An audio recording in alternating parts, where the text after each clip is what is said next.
일본의 총리 후보가 일본이 한국과 군사동맹을 맺지 않는다면 이건 자살 행위와 같은 것이라며 열변을 토했다고 합니다. 현실을 부정해왔던 한 일본인은 자위대에서 10년이 넘도록 복무했지만 한국에서 송출했던 한 영상을 보고는 한국인들에게 꼭 전하고 싶은 메시지가 있다며 일본의 모든 걸 폭로하겠다고 말하고 있는데요. 한때 초 강대국이라고 불렸던 일본은 현재 어떻길래 이런 이야기들이 나오는 걸까요? 안녕하세요. 저는 일본에 살고 있는 카즈유키라고 하는 남성입니다. 처음 보내보는 사연이네요. 저는 일본 자위대에서 10년이 넘게 복무한 군인입니다. 지금까지 언제나 제가 자위대의 소속이라는 사실에 하지만 최근 그런 저의 확고한 프라이드를 깨부시는 사건이 있었는데요. 바로 한국의 국군의 날 행사 영상이었습니다. 일단 시작부터 말하자면 저는 한국의 국군의 날이라는 게 있다는 것부터가 웃기다고 생각해서 그 영상을 찾아보게 되었어요. 왜냐하면 한국이 일본처럼 오랜 군사 역사라던가 특별히 지정해서 기념할 만한 게 있나? 라고 생각했거든요. 일본은 워낙에 사무라이, 닌자 이런 것도 유명하고 솔직히 일본이 역사적으로 용맹하다는 건 다 증명된 사실이잖아요. 메이지 유신 다 아시죠? 러일 전쟁에서도 일본이 이겼고요. 그렇다 보니 그런 일본의 단단한 군사적 역량을 지금까지 유지해오고 있는 게 바로 자위대의 역할이라고 생각했습니다. 그래서 그만큼 제게 큰 책임감이 지워져 있고 스스로가 늘 대단하다고 생각하고 있었죠. 그런데 말이죠. 한국 국군의 날 행사 영상을 보고 난 후 저는 왠지 모르게 가슴이 답답해져 오는 것을 느끼고 말았습니다. 뭐랄까, 알 수 없는 처음 느껴보는 강도의 불안감이었어요. 시작은 바로 그 유명한 로봇계의 등장 장면이었습니다. 쇼킹한 장면이라고나 할까요? 저게 뭐야, 장난감인가? 라고 생각했는데 그게 군사 퍼포먼스 중 하나로 등장하다니. 저 정도면 실제로 무기로서 로봇개와 같은 도구를 활용할 수 있다는 뜻이잖아? 라는 생각이 머리에 스쳤습니다. 모르는 사람들이 보기에는 그냥 우습거나 신기하다 정도일 수도 있겠지만 군인으로서 제가 보는 바로는 이 장면이 사실 굉장한 첨단 기술과 군사력의 융합을 상징하는 장면이라는 것을 느낄 수 있었어요. 왜냐하면 이런 장면은 보통 영화 속이나 책에서나 나오는 거지 실제로 군사도구로 활용되는 모습을 보여주는 경우는 한 번도 없었거든요. 한국의 군사기술이 꽤나 발전했다고 듣기는 했었지만 생각해보세요. 우리는 오타쿠들의 나라잖아요. 솔직히 일본만큼 한국이 발전하려면 좀 시간이 더 걸리지 않겠어? 라는 생각이 있었던 저였는데 어쩌면 그게 저의 안일한 착각일 수도 있겠다는 생각이 들기 시작했습니다. 저는 그 장면을 보자마자 우선은 송출되는 화면을 멈추고 급하게 외신들의 반응을 살피기 시작했어요. 제발 이게 그냥 우스갯거리라고 해줘. 어느 나라나 다 하고 있는 거라고 해줘. 라고 생각하면서 말이에요. 근데 외신들의 반응은 저의 생각과는 완전히 다르더군요. 외신에서는 이 로봇계가 실제로 대테러 작전과 감시 임무에 활용될 가능성이 높으며 원격 조작은 물론 그 작은 몸체로 해낼 수 있는 다양한 전술적 전략 방안이 무궁무진하다는 사실을 분석해대며 저보다도 더 시끌벅적하게 난리법석을 피우고 있었습니다. 하다못해 일본의 뉴스에서도 이런 부분이 여론의 눈을 의식하면서도 자그맣게나마 다들 조용히 떠들고 있더라고요. 무인 군사 기술이 핵심이 될 미래 전쟁에 있어 한국은 벌써 최첨단 개발을 이룩하고 있다고 말이죠. 댓글에는 한국의 기술력을 정말 무시할 수 없다며 네티즌들이 야단을 떨고 있는 모습도 볼 수 있었습니다. 저는 가슴이 두근거리는 것을 느끼면서도 그래, 이거 말고 뭐가 또 있겠어? 라고 생각하면서 다음 부분을 이어서 보기 시작했습니다. 분명 이제 태권도가 나오겠지? 라고 생각했어요. 제 예상은 정확했습니다. 곧바로 특전사들의 태권도 시범이 나오기 시작하더군요. 저는 그럼 그렇지 라고 생각하며 애써 웃음과 함께 영상의 재생 버튼을 눌렀어요. 그런데 그들의 사나운 표정이 자꾸만 제 눈을 피하게 만드는 게 아니겠어요? 저는 무의식적으로 그들의 표정에 불쾌감을 느끼는 것을 어떻게든 억누르며 그들의 태권도 시범을 열심히 지켜보았습니다. 그리고는 별거 없네 라고 생각하면서 일시중지를 눌렀어요. 하지만 댓글을 보니 별거 없는 게 아닌 것 같더군요. 480명이나 되는 특전사가 하나의 유기체처럼 완벽하게 동작을 맞추는 모습 좀 봐. 저 한국인 용병들의 정신력과 체력이란, 그리고 저 단결력이란, 나도 태권도가 배우고 싶어지는데 라는 댓글을 보니 저도 모르게 절로 고개를 끄덕여지고야 말았습니다. 특히 고난도 격파 시범은 그들이 전투 상황에서 얼마나 강인한 모습을 보여줄지를 상징적으로 보여주는 장면이었죠. 눈앞에 그들과의 대결이 그려지는 것 같았습니다. 내가 지금 나이가 들어서 그런 걸 수도 있겠지만 솔직히 당장 저들 중 한 명과 맞붙게 된다면 내가 과연 이길 수 있을까 하는 왠지 모를 공포감이 느껴지기도 했습니다. 저도 모르게 순간적으로 나도 아무래도 태권도를 배우는 게 좋지 않을까? 라는 생각이 들었지만 곧이어 고개를 저으며 이 생각을 떨쳐버리려 노력했어요. 이건 그저 전통적인 무술 시연일 뿐이야 라고 생각하려고 했죠. 그래요. 여기까진 어떻게든 괜찮았습니다. 사실 제가 제일 놀랐던 것은 바로 현무5 탄도 미사일이었어요. 그 거대한 사이즈를 다들 보셨는지요? 최대 9톤의 탄두를 탑재할 수 있으며 지하 벙커와 같이 강력하게 방어된 목표물도 타격해 파괴시킬 수 있다고 하더군요. 그 크기가 압도적인 것을 넘어서서 황당할 지경이었습니다. 심지어 지금 현무5를 이렇게 공개할 정도라면 이미 현무6도 준비 중인 것은 아닐까요? 저는 이 말도 안 되는 무기에 당황하며 영상을 멈추고 자세히 그 발사대 차량을 들여다볼 수밖에 없었습니다. 바퀴가 무려 18개나 달려있는 그 차량을 보고 있자니 실제로 보면 어느 정도 위험일지 상상이 되지 않더군요.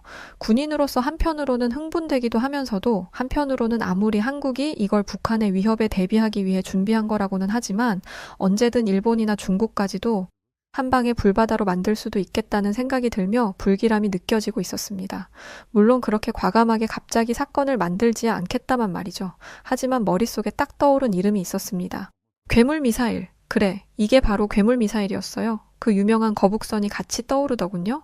옛날 옛적 거북선을 본 일본인 병사들이 이런 위압감을 느끼지 않았을까요? 군인이 이런 말을 하다니 패배자 같다고 생각하실 수도 있겠지만 오히려 군인이니까 현실적으로 이런 생각을 하는 겁니다. 처음부터 상대가 안 될 것 같으면 재빨리 상대를 파악하고 한 편을 맺는 게 진정한 군인의 전략이라고 할 수 있을 테니까요. 이후 이어지는 장면도 처참하긴 매 한 가지였습니다. 바로 한국의 F-35 A 스텔스 전투기와 KF-21 초음속 전투기가 하늘을 가르며 비행하는 모습이었죠. 한국의 전투기에 대한 명성은 익히 들어 알고 있었기 때문에 처음 보는 모습은 아니었지만 언제 봐도 그 위협적인 모습이란 도무지 익숙해지지 않는 모습이었습니다. 마지막으로 이어진 블랙 이글스의 축하 비행은 다이아몬드 대형과 독수리 대형을 형성하며 전 세계적으로 찬사를 받았죠. 그렇게 국군의 날 행사가 마무리되었습니다. 이후로 쏟아져 나오는 수많은 글로벌 기사들, 전 세계가 한국의 군사적 능력에 감탄을 보내는 것을 보며 저는 정말 심각하게 걱정이 들기 시작했습니다. 과거가 있는 우리 일본의 입장에서 한국의 이 국군 행사는 단순한 이벤트가 아니었거든요. 그들은 첨단 군사 기술을 통해 일본에게도 직접적인 위협이 될 수 있다는 것을 과시하고 있었던 것이라고 저는 생각합니다. 그때였어요. 저는 과거에 제가 이러한 기분을 이미 한번 느꼈었다는 사실을 떠올렸지요. 물론 너무 과도한 피해 망상이라고 생각하실 수도 있겠습니다만 제가 이런 생각을 갖게 된 건 사실 2024년 1월에 있었던 한일미 3국 합동훈련이 그 시작이었습니다. 그때 당시에 당연히 제가 그 훈련에 참여한 것은 아니었고 대신 그 훈련 내용이 담긴 영상을 통해 교육을 받았었거든요. 심드렁하게 교육 영상을 보던 저는 예상치 못한 한국의 모습에 이때 많이 놀랐던 것 같아요. 이 훈련은 제주도 남쪽 해역에서 진행되었으며 역대 최대 규모로 이루어진 훈련이었습니다. 이번 훈련에는 한국의 세종대왕급 이지스 구축함, 미국의 USS 칼 빈슨 항공모함, 일본의 공고급 이지스 구축함 등 최첨단 군함들이 참여했었죠. 훈련 영상 속에서 한국군이 보여준 대잠수함 전술과 해상 방어 능력은 꽤나 놀라웠습니다. 그들은 북한의 미사일 위협에 대응하기 위한 통합 방어 체계를 빈틈없이 구축하고 있었고 스텔스 전투기와 같은 최첨단 항공 전력을 실전에서 사용하는 장면을 보여주는 등 기동성과 전술적 유연성이 굉장한 수준에 달해 있었어요. 단순히 강력한 무기를 가지고 있는 것이 중요한 게 아니라 이렇게 전술적인 유연성을 가지고 있다는 것이 진짜 실전에서 무지막지한 시너지를 낼 수 있다는 것을 뜻하는 걸 저는 알 수 있었죠. 영화에서나 볼 법하던 막대하고도 위협적인 모습에 저는 소리를 낼 수밖에 없었습니다. 한국이 북한 때문에 그렇게 몇십 년간을 골머리를 썩는가 싶더라니 이 정도로까지 발전해 있을 거라고는 생각하지 못했던 거죠. 이후 저는 며칠 밤을 여러 생각들과 상상으로 지새가며 고민에 빠지고 말았습니다. 만약에 한국이 일본에 쳐들어오면 어떻게 하지? 라는 현실적인 공포감이었어요. 솔직히 한국과 일본은 과거가 있는 사이잖아요. 한국이 맘만 먹으면 북한을 막는다는 핑계로 어떻게든 일본에 쳐들어올 수도 있지 않을까 하는 막연한 생각이 들었습니다. 이런 생각이 난 이유는 자위대로서 진심으로 한국을 막을 방법이 없다는 생각이 들어서였어요. 이런 제 생각을 더 강화시킨 사건도 하나 있었습니다. 바로 도쿄 카페에서 만났던 한 젊은 커플의 이야기가 그 시발점이었죠. 그들은 평범한 커플이었어요. 언제나처럼 한국에 대해 이야기하는 일본의 전형적인 어린애들 말이에요. 원래 어린애들은 사대주의가 심해 외국을 부러워하기 마련이기 때문에 그러려니 하고 처음에는 생각했습니다. 하지만 그들이 얘기하고 있는 게 K-팝이나 K-드라마와 같은 단순한 문화 소비를 넘어 한국의 기술력과 경제적 우월성에 대한 동경으로 이어지고 있다는 사실을 알게 되자 저는 더 깊이 그들의 이야기에 빠져들 수밖에 없었습니다. 여자가 그러더군요. 한국에서 일하고 싶어. 일본은 더 이상 미래가 없는 것 같아. 라며 자국을 떠나 한국에서 새로운 기회를 찾고 싶다고 열변을 토하는 겁니다. 그러자 남자가 대답하기를 한국은 진짜 대단하더라. 솔직히 이젠 싸움으로 붙어도 한국이 이기지 않을까? 내 생각에 일본은 이제 쇠퇴하고 있는 게 맞는 것 같아. 침몰하는 배는 버리고 가능성 많은 한국에 가서 어떻게든 하루라도 빨리 자리 잡는 게 우리 미래에도 더 나을 수도 있어 라더군요. 저는 충격을 받고 말았습니다. 일본의 젊은 세대가 자신의 나라를 지키려는 애국심은커녕 한국을 부러워하고 있는 모습이라니요. 자국의 안보에 대해 고민하거나 나라를 위해 무엇을 할 수 있을지에 대한 이야기는 전혀 없었습니다. 오히려 그들은 한국의 기술력에 깊이 감탄하며 자국보다 앞서 있다는 사실을 당연히 받아들이는 모습이었어요. 허망했죠. 저는 결국 강한 불쾌감을 참지 못하고 그들에게 다가가 말했습니다. 이봐, 젊은이들 내가 엿들으려고 했던 건 아닌데 지금 하는 말이 너무 불쾌해서 말이지. 그렇게 한국이 좋으면 한국에 가서 살지. 왜 여기에 있는 거야? 그런데 그때 놀란 얼굴의 남자를 뒤로 하고 여자가 오히려 당당하게 벌떡 일어나며 소리치더군요. 이봐요, 늙은 아저씨. 현실을 직시하셔야죠. 한국이 더 잘나서 잘났다고 말하는 건데 뭐가 문제라는 거예요? 그리고 우리끼리 얘기하는데 아저씨가 무슨 상관이에요? 라고 말이죠. 저는 더욱 발끈해서는 말했습니다. 그러니까 그 잘난 한국에 가서 살으라고 자국민이 말이야. 일본에 대해 무관심한 건 둘째 치고 심지어 비하까지 하고 있는 모양새라니 한심해서 봐줄 수가 없다고. 그러자 여자는 더 크게 소리치더군요. 저도 가서 살고 싶은데 영어도 제대로 못하는 일본인이 한국에 가서 어떻게 사냐고요. 한국이 우리보다 더 우위여서 제가 가고 싶어도 갈 수가 없는 거거든요. 일본인이라는 게 뭐가 그렇게 자랑스럽다고. 일본에서 괜히 자라가지고 영어 발음도 맨날 무시당하는데 한국인처럼 세계 각국 어딜 가서도 유창하게 말할 수 있으면 저라도 당장에 이미 떠났겠어요. 안 그래요? 저는 머리를 얻어맞은 기분이 들었습니다. 도무지 이 젊은 여자는 설득될 기미가 안 보이더군요. 저는 그 남자를 바라보며 너가 무슨 말이라도 해보라고 다그쳤습니다. 그러자 남자가 한숨을 쉬며 말하더군요. 네, 솔직히 자국에 대해서 자부심을 가져야 한다는 건 알지만 저희가 얼마 전에 한국 여행을 다녀왔거든요.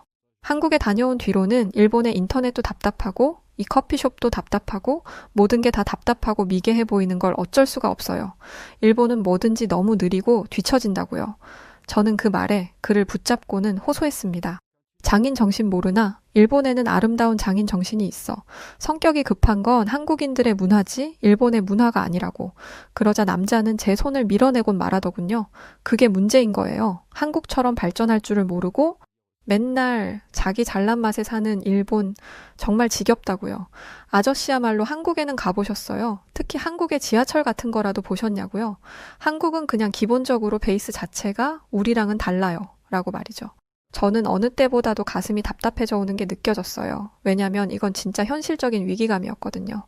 그들의 말이 틀릴 게 하나도 없다는 거 사실은 저도 알고 있었습니다.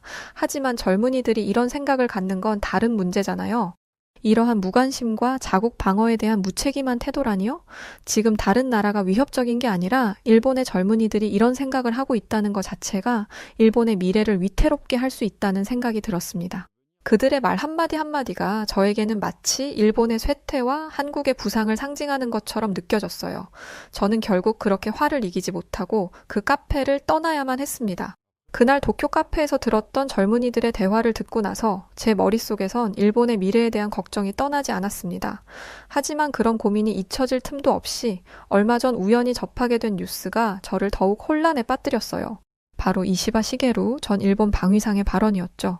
이시바 시게루는 일본의 차기 총리 후보로도 거론되는 인물로 국방과 안보에 있어 강력한 의견을 내세우는 사람이에요.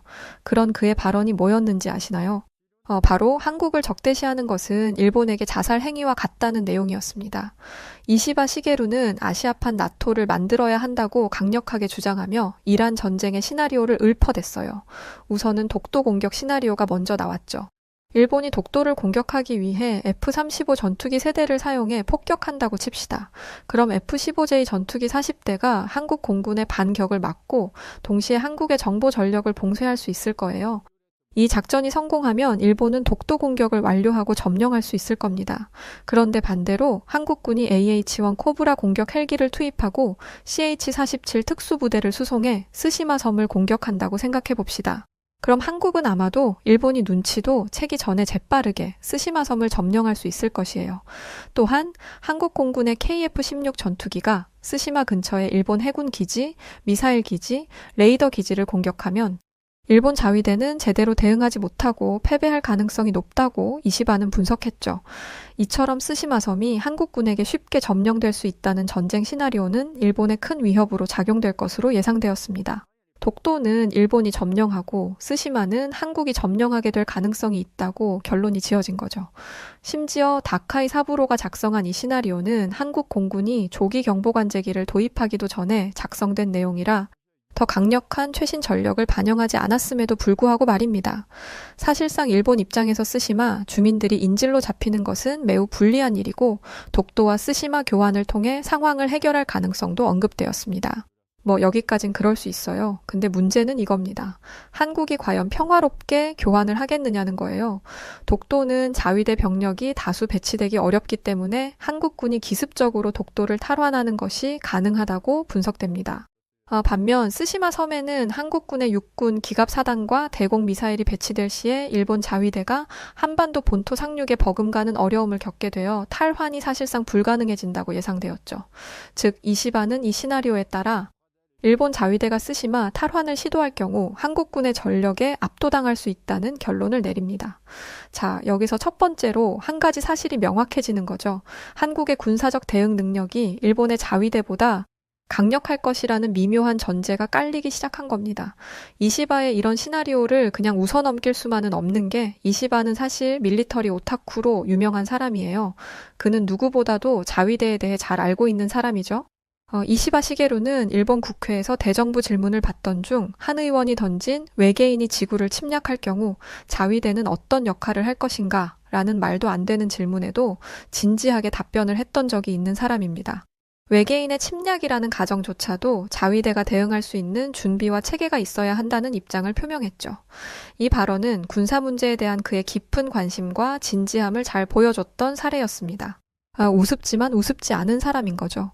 또한 그는 러시아 국방장관이 일본을 방문했을 때 직접 만든 러시아 항공모함 프라모델을 선물하기도 한 데다가 유명한 일본 전쟁 소설인 작전명 충무에서 일본 총리로 등장하기도 했습니다. 이처럼 이시바가 일본의 안보와 방위 정책의 결정적인 인물인 것은 틀림없는 사실이었어요. 그런 그가 한국의 군사 능력에 사실상 일본 자위대는 상대가 되지 않을 것이라는 예측을 내놓았으니 그때의 제 기분이 어땠겠습니까? 그가 핵심적으로 말하고자 하는 바는 이거였습니다. 아시아판 나토를 창설하고 미국의 핵무기를 공동 운용하도록 하자. 아시아판 나토를 일본이 먼저 제안하다니 과거에 한국의 박정희 대통령이 제안했던 게 바로 이 아시아판 나토였거든요. 그때 한국이 제안했던 아시아판 나토에 일본이 알겠다고 참여 의사를 밝혔었지만 정작 일본이 결국 사태를 흐지부지하게 만들면서 이 회의 자체는 7차 회의 이후에 모든 게 무산되고야 말았던 전례가 있었습니다. 그런데 그런 아시아판 나토를 다시 일본이 한국에게 구걸하는 꼴이라니 부끄러움을 참을 수가 없는 상황이었죠. 하지만 결국 그 기사를 다 읽고 깊은 생각에 잠긴 후에 저는 다른 결단을 내릴 수밖에 없었습니다. 바로 이시바와 같이 한국의 군사적 동맹을 요청하는 게 살아남을 유일한 방법이다 라고 말입니다. 네, 맞아요. 처음에는 솔직히 자존심이 문제였습니다. 일본 자위대에서 오랫동안 복무하며 쌓아온 자부심과 우리 군사적 전통을 생각하면 한국과의 동맹을 생각하는 것 자체가 불편했던 게 사실이에요. 하지만 시간이 지날수록 그리고 이시바 시게루의 발언과 현실적인 군사적 상황을 깊이 생각해보니 제 결론은 완전히 바뀔 수밖에 없었습니다. 이시바 시게루는 한국을 적대국으로 돌리는 것이 일본에게 자살 행위와 같다고까지 말했잖아요. 저도 처음에는 과장이라고 생각했지만 한국의 군사력을 직접 눈으로 보고 그들의 기술적 발전 속도를 봐오면서 지금은 그 발언이 결코 과장이 아님을 깨달았습니다. 이 발언은 정치권 내에서도 논쟁을 불러일으켰어요. 어찌 그런 발언을 하냐고 말이죠. 하지만 우리는 현실을 직시해야 합니다. 이제 더 이상 일본은 독자적으로 동북아의 안보를 책임질 수 없다는 것을요. 중국, 북한, 러시아와 같은 주변 강국들이 점점 더 군사적 영향력을 확장하고 있다고요. 이들의 핵 위협은 일본의 자위대만으로는 막아내기 어려운 수준에 달한 것이 확실합니다. 만약 일본이 고립된다면 우리는 우리만의 힘으로 절대로 살아남을 수 없을 거예요.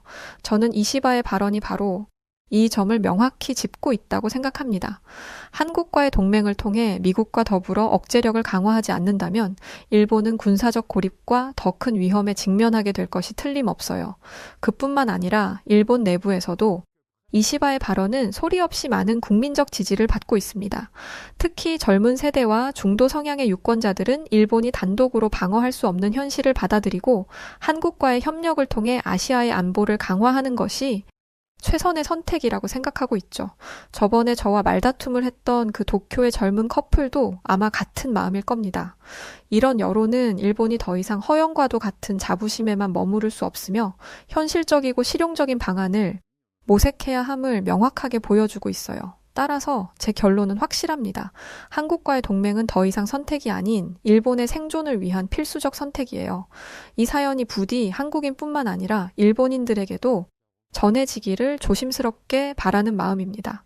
이시바의 발언은 우리가 맞닥뜨린 현실을 냉정하게 보여주고 있어요. 일본인 여러분, 일본이 주변 강대국들과의 힘의 균형 속에서 살아남기 위해서는 한국과 손을 잡고 동북아의 안보를 함께 지켜나가야 합니다. 그게 우리가 생존할 길이라고요.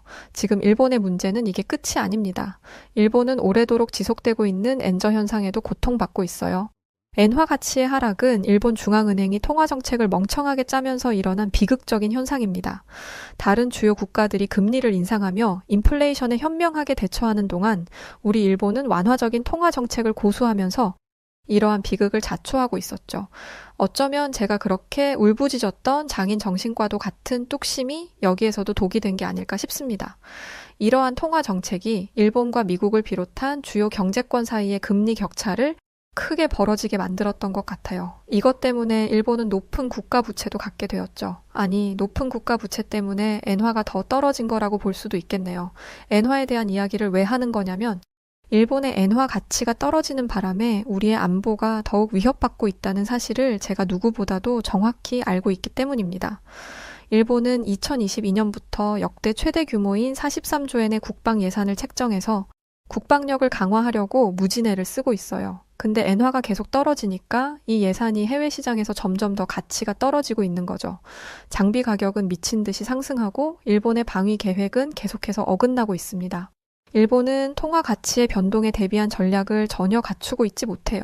저는 왜 일본이 이렇게까지 변화를 받아들이지 못하고 세계 정세의 흐름에 올라타지 못하는지 답답할 따름입니다. 군수품과 같은 필수 물자 수급도 잘 안 되는 게 당연하죠. 어쩌면 탄약도 우리는 필요한 만큼 살 수 없을지도 몰라요. 그러니 이런 상황에서 만약 전쟁이라도 터지면 어떻게 되겠습니까? 우리 일본인은 다 죽고야 말 겁니다.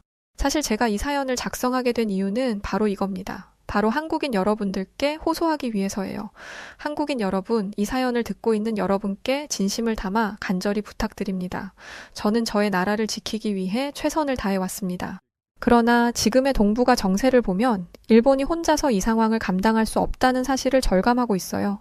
일본의 미래는 이제 한국의 손에 달려 있습니다. 솔직히 말씀드리자면 일본 내부에서도 많은 혼란과 두려움이 있습니다. 저 역시 매일 밤 만약 한국이 일본을 적으로 삼는다면 우리에게 남은 시간은 얼마나 될지, 우리 자위대가 과연 막을 수 있을지 고민하며 잠을 이루지 못하고 있어요. 하지만 지금 우리끼리 싸울 때가 아니라는 걸 호소하고 싶습니다. 한국도 일본과 군사적 동맹을 맺는다면 분명 도움이 될 순간이 올 것이에요. 여러분, 부디 제발 저희 일본과 손을 잡아주세요. 부디 긍정적인 마음을 갖기를 바라며 이 사연을 보냅니다. 군사적 동맹이 아니라면 일본은 이 혼란 속에서 살아남기 어려울 것이에요.